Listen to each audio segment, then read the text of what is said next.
Will discuss basics of polynomials. तो देखो, मैं अगर अभी आपसे बोलूं कि एक नंबर सोचो, उसमें वो नंबर सोचो, तो मुझे नहीं पता आपने क्या सोचा। मान लेते हैं वो कुछ नंबर है यहाँ पर, और उसमें कहता हूँ कि जो भी नंबर सोचा है उसमें 2 से मल्टीप्लाई करो, तो मल्टीप्लाई बाय 2। अब ये बन के आया ना एक। अब ये नंबर मेरे लिए क्या है, तो इसको इस तरह से ब्लैंक में रिप्रेजेंट करना टेडियस हो जाएगा आगे के कैलकुलेशन के लिए। तो इसको हम सिंबल रख सकते हैं, और नॉर्मली जो प्रचलित है वो है इंग्लिश के लेटर से कर देते हैं। इसको मैं x अगर बोल दूं, वो जो नंबर है मेरे लिए x है, उसको 2 से अगर मैं मल्टीप्लाई करूं तो इस तरह से लिख सकता हूं, and that is equal to 2x।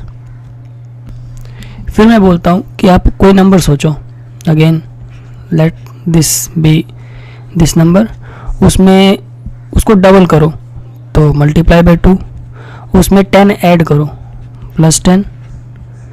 तो again this expression can be rewritten as this number, let it be x, multiply it by 2 plus 10, and that is equals to 2x plus 10। ये अब ये जो आया और ये जो आया, ये क्या है?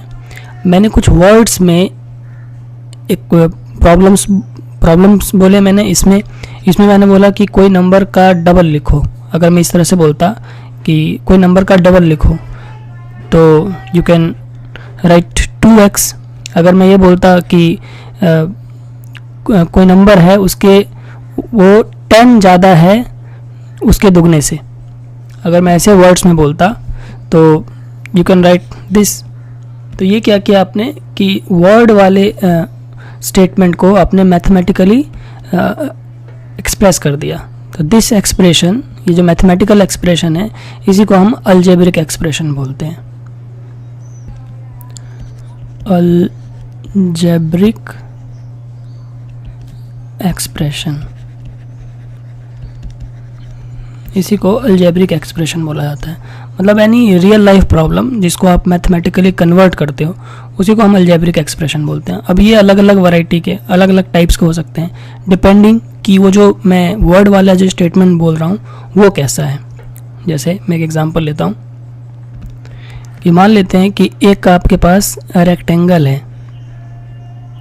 ठीक है, इस और ये जो ब्रेथ है ये 4 है और लेंथ जो है वो 6 है। और अगर मैं बोलूं कि इसका एरिया फाइंड करो, तो you will definitely say that multiply कर दो सर, 24 आएगा। तो let's say this is L and this is B। तो मैं यहाँ पर L इंटू बी लिखूँगा एरिया के लिए, एंड दैट इज़ 6 इंटू में 4 एंड दैट इज़ 24 आ जाएगा एरिया। जो भी इसका यूनिट होगा यूनिट स्क्वायर आ जाएगा, ये आ जाएगा। अगर मैं ये डेटा ना देता, 6 नहीं बोलता, 4 नहीं बोलता, अगर डेटा अननोन होता, जैसे x जो था वो अननोन था ना, तो जब अननोन वाली सिचुएशन बनेगी तब हम क्या करेंगे? मान लेते हैं मैं इसी प्रॉब्लम को मैं इस तरह से अगर डिस्कशन करूं कि जो लेंथ है वो ब्रेथ से 2 ज़्यादा है ना, ये 4 है और ये 6 है, 2 ज़्यादा है। अब इसी को अगर ये स्टेटमेंट, ये मतलब ये डेटा दिया ना होता, ये स्टेटमेंट लिखा होता कि there is a rectangle whose length is 2 more than its breadth. अगर ऐसे स्टेटमेंट लिखा होता, ब्रेथ से लेंथ जो है 2 ज़्यादा है, लिसन केयरफुली। तो अगर मैं इसके ब्रेथ को x मानूं, तो मैं लेंथ को x प्लस 2 लिख सकता हूँ। मतलब ब्रेथ से लेंथ जो है वो 2 ज़्यादा है। ओके, यही तो हमें नहीं पता, तो इसको मैंने x मान लिया। अब मैं बोलूँ एरिया निकालने के लिए, तो again area is L into B. और इस सिचुएशन में मेरे पास लेंथ कितना है? ये है x प्लस 2। ब्रेथ कितना है? That is x। अब आपने पहले सीखा हुआ है, इसको आप मल्टीप्लाई कर सकते हो। तो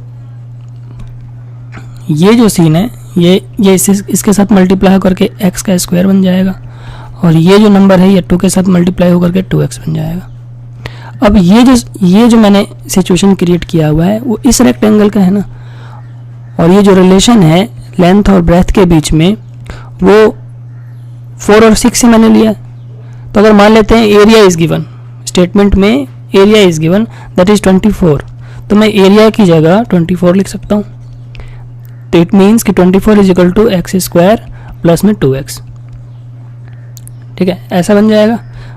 मतलब इसके लिए प्रॉब्लम में क्या लिखा होगा कि there is a rectangle whose area is 24 and length is 2 more than twice length is 2 more than its breadth. ये स्टेटमेंट लिखा होगा, तो उसकी सारी जो प्रोसेस है वो इस तरह से करेंगे और लास्ट में हमारा ऐसा बन के आ जाएगा।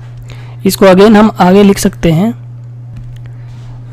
एक्स स्क्वायर प्लस में 2x, और 24 को साइड चेंज करोगे इधर तो माइनस में 24 इक्वल्स 0।